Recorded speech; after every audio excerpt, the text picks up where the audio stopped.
Bonjour à tous et bienvenue sur ma chaîne. Je m'appelle Solim.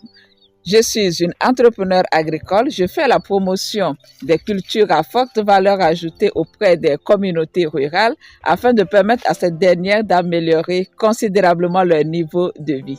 Alors, vous êtes ici sur la chaîne des entrepreneurs qui impactent leur environnement. Aujourd'hui, je vais vous parler de grenier. Le grenier de stockage pour le maïs. Si vous êtes un producteur de maïs, vous savez que lorsque vous faites la récolte, vous allez d'abord stocker dans un grenier et ensuite égrener, n'est-ce pas? Je suis actuellement confrontée à cette problématique parce que sur les différentes fermes où on a fait le maïs, il va falloir les stocker.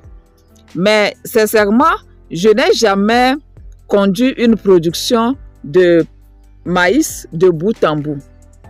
Alors, les greniers, j'en ai vu différentes formes sur les fermes. Je vous ai déjà montré ce grenier dans une précédente vidéo lorsqu'on faisait la récolte de maïs.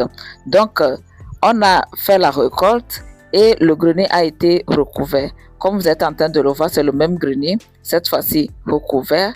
Et pour pouvoir recouvrir ce grenier avec les pailles, on a dû acheter 11 bottes de paille. Et chaque botte de paille coûtait 1500 francs. Donc, on a aussi dépensé 300 francs pour le déplacement de chaque botte. Et là, on est à 1800 par botte. Vous voyez, donc il a fallu acheter presque 20 000 francs de paille pour pouvoir couvrir ce grenier. Maintenant, s'il faut aussi comptabiliser les bois qui ont été mis en dessous pour pouvoir soutenir le grenier, s'il faut acheter ce bois-là, on va dépenser au moins 15 000 francs. Donc, nous voilà au total sur un grenier avec 35 000 francs. Pour pouvoir construire ce type de grenier, il faut dépenser environ 35 000 francs pour le faire. Maintenant, j'aimerais aussi attirer votre attention sur la hauteur de ce grenier parce que c'est ce qui différencie en fait les différents greniers que j'ai vus.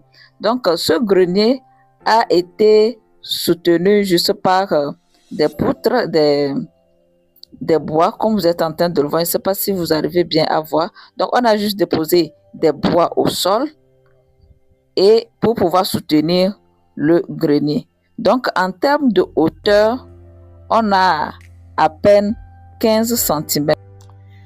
Sur cette ferme, c'est la première expérience pour les promoteurs de produire du maïs et on a fait une vingtaine d'hectares. Alors, on a estimé les coûts de construction des greniers. Pour pouvoir contenir toute la production, il nous fallait construire au moins 10 greniers. Donc, 10 greniers comme ce que je vous ai montré. Donc, vous imaginez, quand vous faites le calcul, ça représente quand même une somme importante. Donc, on a décidé qu'au lieu de construire ces greniers provisoires, de construire carrément un hangar qui peut être utilisé sur plusieurs années. Donc, comme vous êtes en train de le voir, je vais après vous montrer de l'extérieur quand même la capacité du hangar. Donc, on va faire toute la production et stocker ça ici. C'est toujours dans un souci de minimiser les coûts sur la durée. Les récoltes vont bon train sur cette autre ferme et on est en train de remplir le grenier. Mais c'est un seul grenier pour toute la ferme. Ça rend quand même le travail de récolte un peu difficile parce qu'il faut transporter les récoltes depuis une longue distance avant de venir l'entreposer dans le grenier. Donc, on espère bien que ce grenier va contenir toute la quantité parce que on est à peine au quart de la récolte. Donc ici aussi, j'aimerais attirer votre attention sur la hauteur du grenier. Donc, on a mis des poutres en bas pour soutenir. Ici, on est autour de 30 cm de hauteur pour que les produits ne touchent pas le sol. Voici de l'extérieur le grenier pour vous permettre d'évaluer un peu la taille de ce grenier. Ça peut quand même contenir une bonne quantité de produits.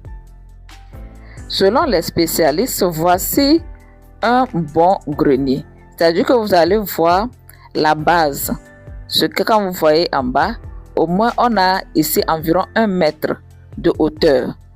En laissant autant de place sous le grenier, ça permet une bonne aération et ça permet de bien conserver les récoltes contre les charançons et autres nuisibles. Alors, qu'est-ce que vous en pensez? Quelle est la bonne manière de construire un bon grenier? Sous celui-ci, on peut même s'asseoir pour profiter de l'ombre. Merci les amis d'avoir suivi la vidéo. On se donne rendez-vous dans quelques jours pour une nouvelle aventure. D'ici là, prenez bien soin de vous et portez-vous bien. Au revoir.